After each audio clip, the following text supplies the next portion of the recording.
everyone, I'm Karen Addis, and this is my feline son Jarrett. Say hey, Jarrett. And today is the 1st of December, which means Christmas. This is the month of Christmas, guys. And for a lot of you, you may be filled with excitement and joy, but for some of you who are foster kids or were foster kids, you might feel really lonely and sad and depressed at the mention of Christmas. So that's why I've decided to make 2 entries on foster care and Christmas. One entry is going to be on how to get through the holiday while you're in foster care, and the other entry is going to be on how to get through Christmas when you're not in foster care. So you've aged out, and that's the first one I'm going to do. So today is going to be on how to get through Christmas when you've aged out of foster care. And I've already made a video kind of like this, like just a broad spectrum on how I get through Christmas and the holidays and my birthdays. But this is just going to be essentially Christmas, and it's quite different when you're in foster care and when you're out of foster care. So let's get to it. So I'm going to be talking about a bit of my experience. So the first Christmas I had outside of foster care, I was alone. Because when you're in foster care, you're in there because you don't have a family in one way or another. Either they gave you up, or they died, or however you've gotten there, you don't have a family really. So when you age out, more likely than not, you have no one now. You don't even have a foster family assigned to you who's meant to care for you because you're 18 or 21, whatever state you're in, wherever you're at, that age where you're just alone and you have no one now.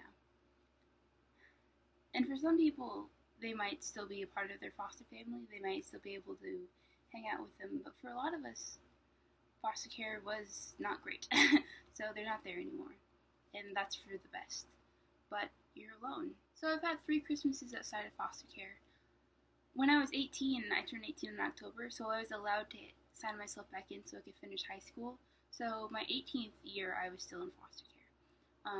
And we're just doing outside of foster care for now. So I've had my 19th year, my 20th year, and my 21st year so far outside of foster care. And so let's start with my 19th year. It was hard. So when you age out of foster care, for me, I moved to Cedar Rapids and I started a community college, and I was a bloody mess, guys. Like it was intense because when you're in foster care, you don't learn a lot of things. You don't learn how to take care of yourself. You don't really learn how to clean. You don't learn how to do hygiene well. You don't learn a lot of those things because you may change houses a lot and they all have different rules. So you never really have a consistent set of life skills you consistently use. And when you age out of foster care, you're suddenly all alone, and it's different from just turning 18 and moving out of your parents' house and getting your first apartment or living in your dorm for the first time, and that can be really hard too. I get it. A lot of people struggle with that too, but you have a lifeline. You have your parents, you have friends you accumulated throughout your first 18 years. A lot of kids in foster care, we don't have that because we moved so much. We don't have one consistent friend group because maybe we moved a dozen different times. We don't have a family to go home to on the holidays. We don't have a family to give us presents. We don't have any of that. We are all alone. And that really got to me because I had to learn how to take care of myself, which I did not do my first year. I did not learn how to clean my apartment by myself. I didn't learn self-love for myself. I was still a very, very, very, very, very depressed individual. So I was actually very suicidal my first year. And I got help, and I called the Crisis Line, and they got me in contact with a crisis bed that was in Cedar Rapids, and I stayed there for Christmas. And they hit a tree, and we watched movies and stuff. It was still really, really sad, but I wasn't alone, so that was good.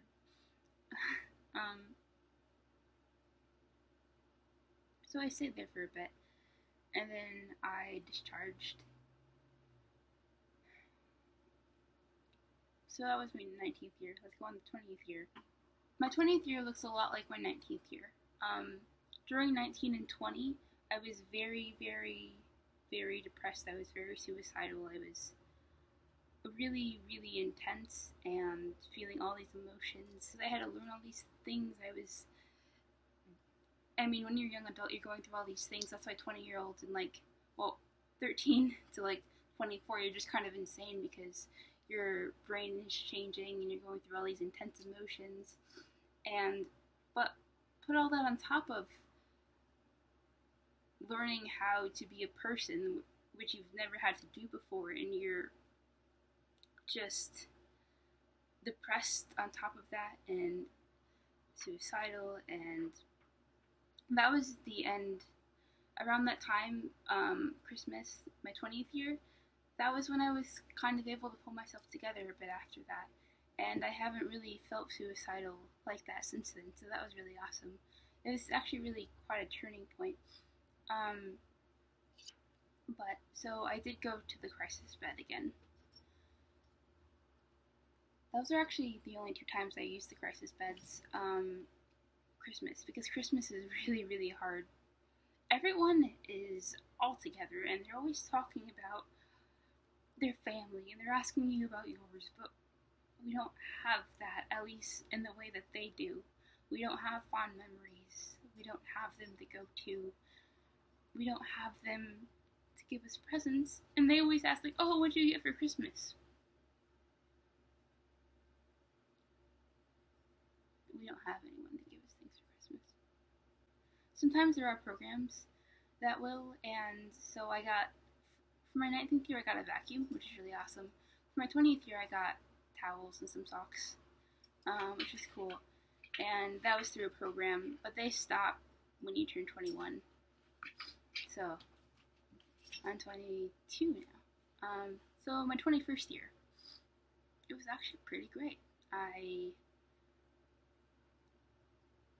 was alone, but I had Jarrett, and he's fantastic, and I just kind of learned to love myself. And I do, I love myself, and that's great. And I think I just watched movies, and I learned to be sensitive around myself during that day. I learned to be oh, you're going to be hypersensitive around this time, so let's just have fun. And it was kind of just a day, but that was the best that it could be, so that it was just really awesome. Because it wasn't this day where I was all alone, and I felt this absence of everybody, I felt this absence of love.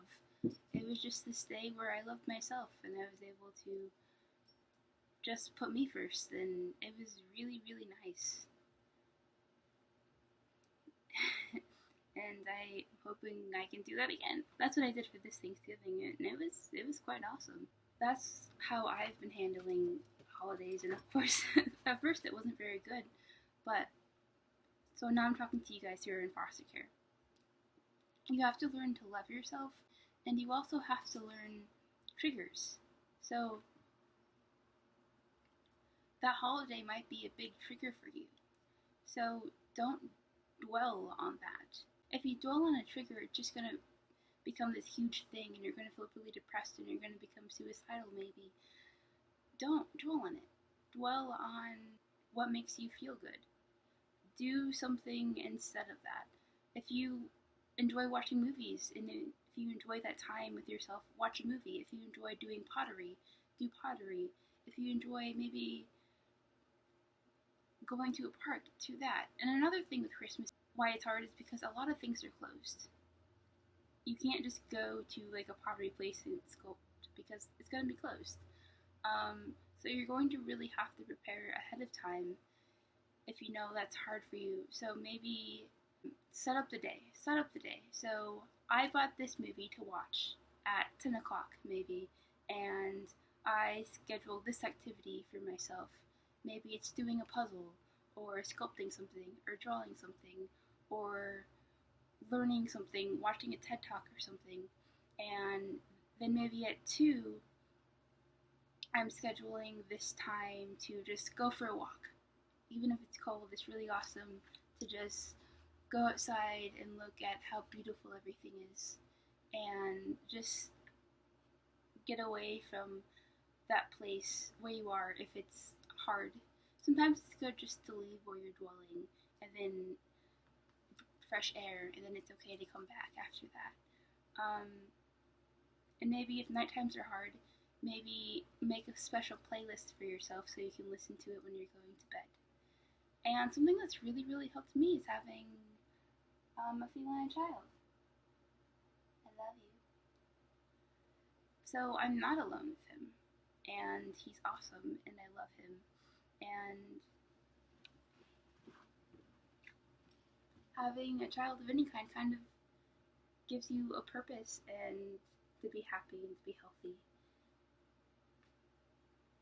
So, I love you. Just take care of yourself and bring as much love into your life as you can, whether it's in the form of pets and loving yourself. And knowing it's not your fault that you're alone. Because it's not. It's not your fault. Sometimes I think it's easy to default to that, but it's not. And maybe, this would be great too, getting involved with other people who are in foster care, and you can have like maybe a friend's Christmas day. I didn't really have that, but I think that could be great. I think that would be great. So maybe just reach out. I didn't really do that. I didn't reach out to people. Reach out, because as much as it might feel like you're all alone, there's other people who feel the same way. So if there's a group of you who feel the same way, you're not really alone in that feeling, so therefore you don't have to be alone in reality either. So just get together. And you would be surprised how many foster kids might be in your area. I was really surprised. There's quite a bit of us. So if you're in foster care and you struggle during the holidays, I really hope this helped. Have a great holiday, okay guys? If you are still in that place where you feel lonely and sad, just know that happiness isn't that far away. A lot of it is just internal. And sometimes you have to fake it to make it. That's a true thing, as cliche as it is. If you have a smile, and if you're like, it's okay, I'm not going to be sad today, then chances are at the end of the day, you are not going to be sad. It's very much just internal self-talk. Don't let yourself dwell on things. Don't tell yourself that you're the worst, and of course I'm alone, because you're not the worst. And of course you're alone, but it's not your fault. It's not your fault, okay? That part of your life, you being a foster kid, and now if you don't have anyone to spend the holidays with, or to share your life with in that way, that's not your fault, okay? And it won't always be that way. You'll live, you'll grow, you'll learn how to love yourself and how to love others, and you'll slowly build another family who you will love and who will love you. And it's so exciting, honey. just don't get caught up in this moment, because there's so many others that are waiting for you, and there's so many others that are filled with happiness. So don't get stuck in the sad one. Make this one happy. Fake it till you make it, and then you will make it, and you'll be so happy for real all the time. Oh, it's so exciting.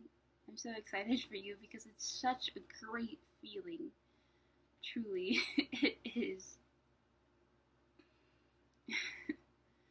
if you're watching this and you can't relate in that way because you haven't been in foster care, well then I hope you have learned what it might be like for a friend who has been in foster care and who seems really sad during that time. And maybe you might invite them, maybe you won't, maybe you'll just know to be extra sensitive around that topic. Because it's really sad when everyone's like, oh, I got this, what'd you get? Or, this is what I did with my family, what'd you do? So, I know it's not really something that you might think about, but hopefully it is now. And all of you, whoever you are, I hope you're having a great day, and I really hope you do have a great holiday. If you would, comment. Just whatever you want to comment. Maybe it's a happy holiday memory. Maybe it's something. Maybe it's just a holiday memory that you need to get off your chest if it's really hard. So that can be a place for that. And everyone, please be loving with each other. This isn't a place to critique anyone's feelings. It's not a place to yell at anyone. So if someone opens up their hearts, please wrap love around it. Don't put hate anywhere near that, okay? Please. Okay. Please like and subscribe if you liked it and wish to subscribe. And I'm gonna say goodbye from J and K. It's good to know you. Bye, guys. Well, if you don't want to trigger and wish to, if you liked it and wish to, can't talk words, and wish to subscribe, oh gosh, please like and subscribe if you liked it and wish to subscribe, wish to subscribe, wish to subscribe. Words are